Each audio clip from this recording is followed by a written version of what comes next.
Hey everybody, Sean Bukowski here. Hope you're all having a great week and you're able to enjoy and honor and celebrate Martin Luther King Day. And yesterday, Monday, I guess I'm recording this on Tuesday.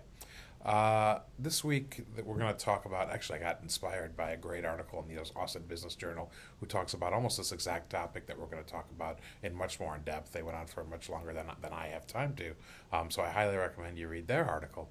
But we're talking a little bit about the growth of electric vehicles in the U.S. and Texas and how that it kind of presents a unique challenge to multifamily business owners and property managers and developers here in our great state.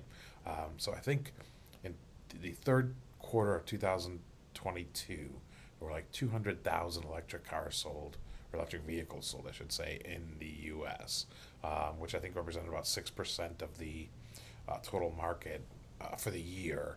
I think now and that's continuing to grow. So I think the projections by 2030 are for that to be like 35% of the total market, and then by 2050, when they have this sort of zero emissions goal, electric cars could potentially be the vast majority of new vehicles sold.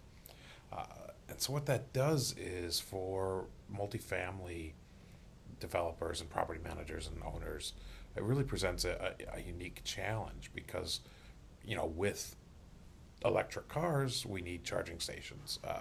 And so, what our apartment community is going to do about that? When I was kind of researching this topic, I looked online, and there were plenty of websites that were promoting which apartment communities in Austin, for example, have chargers already.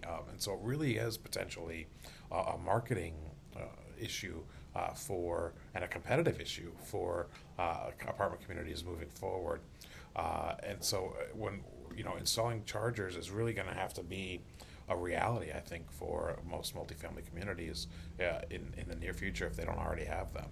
And there are three about different levels of charger to do. There's level one, two, three, and as you kind of go up, it A gets more expensive, and B the charging time kind of compresses. So I think for the level three stations, the most expensive, it takes like an hour to get a full charge for an electric vehicle.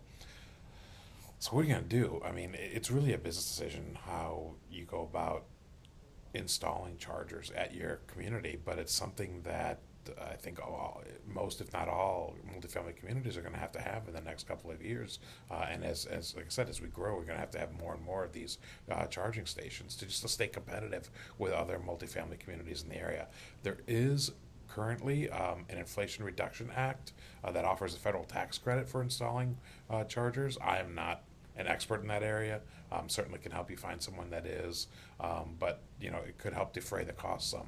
But this is something that multifamily operators and owners are going to have to consider going forward just to stay competitive. Hope you enjoyed this. Please subscribe to our blog, our YouTube channel, and our podcast. Have a great day.